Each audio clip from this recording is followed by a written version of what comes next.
Hello and welcome to this assembly.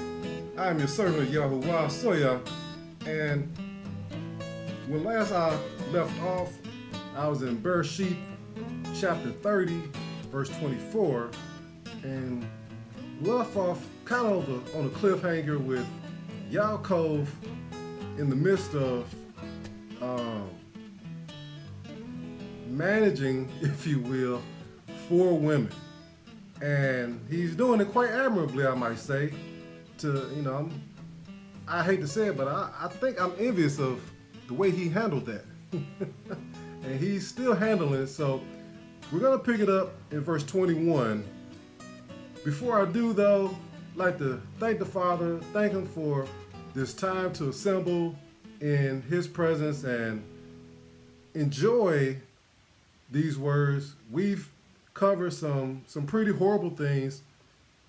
Thank you, Father, for giving us some entertainment, yet and still some very pertinent scriptures to go to the future.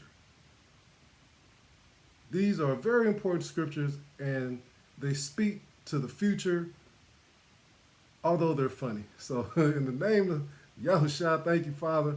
And let's get back into this. All right. Again, we're in Bere'Shiyth chapter 30, picking up with verse 21. And afterwards she bore a daughter, and called her name Dinah. And Elohim remembered Rachel, and Elohim hearkened to her, and opened her womb. And she conceived and bore a son, and said, Elohim has taken away my reproach. And she called his name Joseph, and said, Yahuwah shall add to me another son. Now, Rachel has finally given birth to a son. However, something fantastic has happened. Scripture, sorry about that. Scripture has notated that a daughter was born. A daughter that was named Dinah. Not only did they mention her birth, but they mentioned her name. So that's pretty fantastic. So were the other daughters born? No, that's a good question. And I thought it's funny that not only is a daughter born, this is the first daughter mentioned to be born, if I remember correctly, but also that this daughter was born to Leah. Now, as much as Joseph is mentioned as hating her and she being, having a lazy eye or something like that, is ill-favored, she has given him 6 sons. Now a daughter's mentioned. Whether or not a daughter was born before, we don't completely know.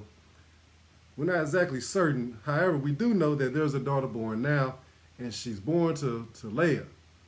So Leah, despite being despised, has come through in shining colors and is giving Yaakov everything that he needs, except for Rachel.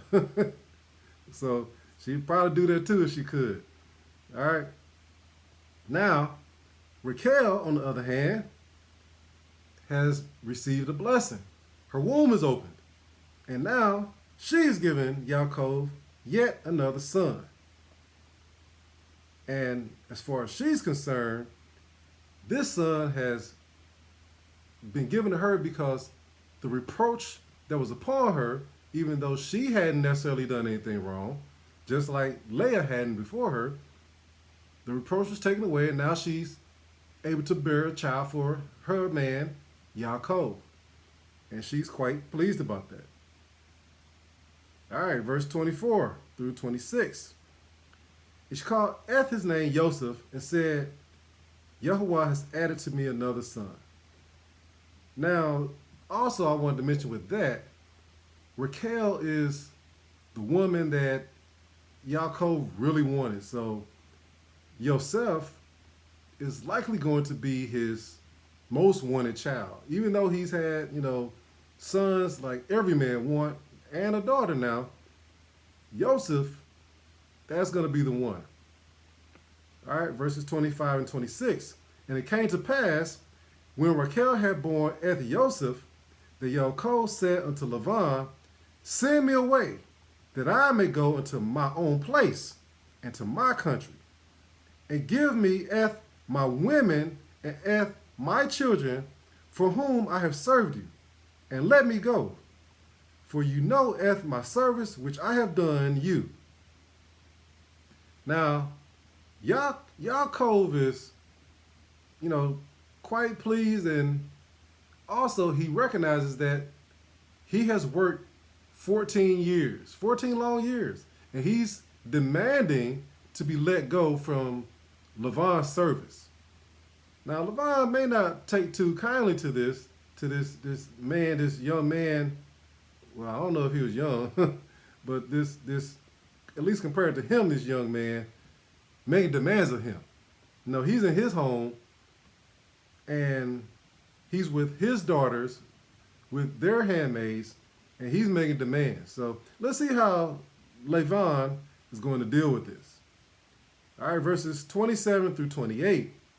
And Lavan said unto him, I pray you, if I have found favor in your eyes, tarry.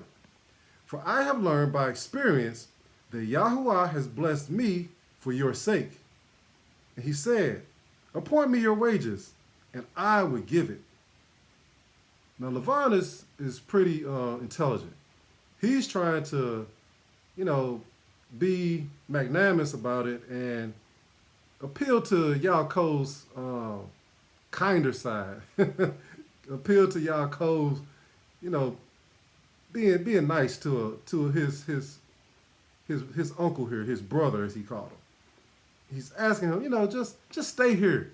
Tarry a little while longer, and I'll pay you whatever you want, because with you comes the blessing of Yahuwah. So he don't want to lose that blessing. Now this to me, seems to be all about Lavan's greed. Yaakov has already been with him over 14 years. Now he's asking him to stay longer so he may prosper more. Even worse, he was tricked with the wrong daughter, or otherwise he may not have been there that long. Lavan, he is much better at tricking people than Yaakov. Even though Yaakov had the help of Lavan's sister in tricking his dying father out of the blessing, Lavan is much more adept at trickery. And he's tricked him a couple of times already, and now he's trying to appeal to his kinder side, to Yaakov's, to his niceness, his kindness. So let's see how Yaakov deal with this. Verse 29. And he said unto him, you know how I have served you, and how your cattle was with me. Verse 30. For it was little which you had before I came, and it is now increased unto a multitude. And Yahuwah has blessed you since my coming, and now when shall I provide for my own house also? So Yaakov throw a question right back at him. He said, you know what I've done here.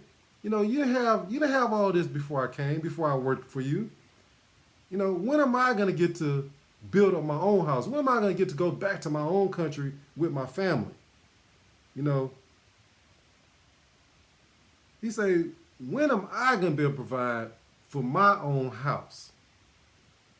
So I've increased you, let me go.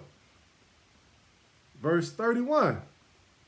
And he said, what shall I give you? And Yaakov said, you shall not give me anything. If you will do this thing for me, I will again feed and guard your flock.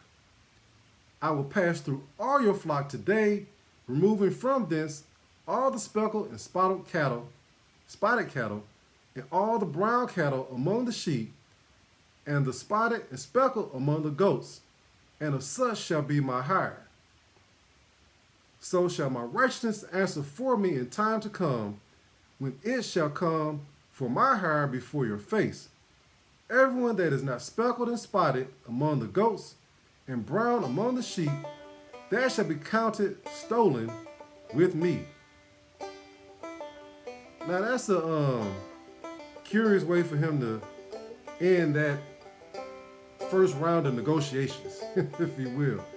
You know, he's offering to take his wages in cattle. Now, he's devised a way to sort between, what would be his wages versus what would remain as part of the multitude that he helped to build, or should I say that he did build for Lavan. So Lavan, being the sly man that he is, I'm sure that he has a response. Let's see what his rebuttal is. Verse 34. And Lavan said, Behold, I would it might be according to your word. And he removed that day the he-goats that were ring-streaked and spotted, and all the she-goats that were speckled and spotted, and every one that had some white in it, and all the brown among the sheep, and gave them into the hand of his sons. And he set 3 days' journey betwixt himself and Yaakov fed the rest of Lavan's flocks. So Lavan accepted his proposal, and they separated the cattle according to Yaakov's directions, and Yaakov is ready to leave. Now, is he going to be able to leave? Let's see. Verse 37. And this is still chapter 30. Chapter 30, verse 37. And Yaakov took him rods of green poplar and of the hazel and chestnut tree, and peeled white streaks in them, and made the white appear which was in the rods. He set the rods which he had peeled before the flocks in the gutters in the watering troughs when the flocks came to drink, that they should conceive when they came to drink. And the flocks conceived before the rods, and brought forth cattle, ring-streaked, speckled, spotted. Yaakov was a warlock.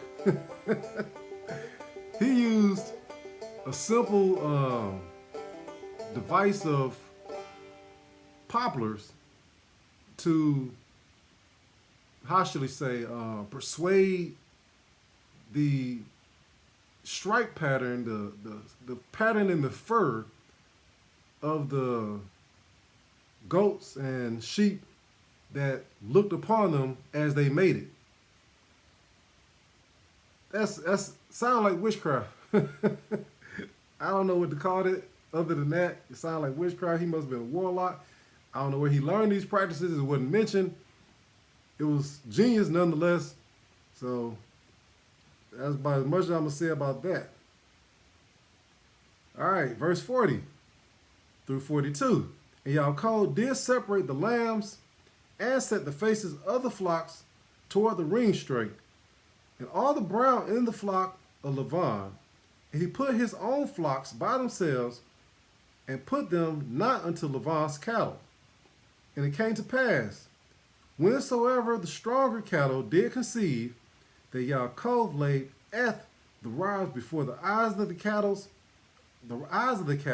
in the gutters, that they might conceive among the rods. But when the cattle were feeble, he put them not in. So the feebler were Lavan's, and the stronger Yaakov's. So Yaakov is still pretty sneaky. But Lavan is no amateur. You know, Lavan's an expert when it comes to trickery. And he's watching what's going on, and he's making counter moves. So who's going to be on top? I don't know. We'll have to see. Verse 43. And the man increased exceedingly, and had much cattle and maidservants and men servants and camels and asses. This chapter shows how Yahuwah's hands was upon him. His blessings increases exceedingly as he has from his brother. You know, his blessings just keep increasing And Lavan's, they don't seem to decrease, but they're not increasing proportionally to Yaakov's. Yaakov was blessed with women, children, and wealth. He received all this while hiding because of his deceitful ways, yet he was blessed. All right, that's going to end chapter 30. That's also going to end this episode, this weird episode of blessings upon Yaakov, who is blessed with children, blessed with cattle, blessed with men servants and maid servants, and blessing me with another good day. And I will see you next time on this assembly where we pick this up again in chapter 32. To that time, I'm your servant, Yahuwah Soya, saying, enjoy this good day. See you next time.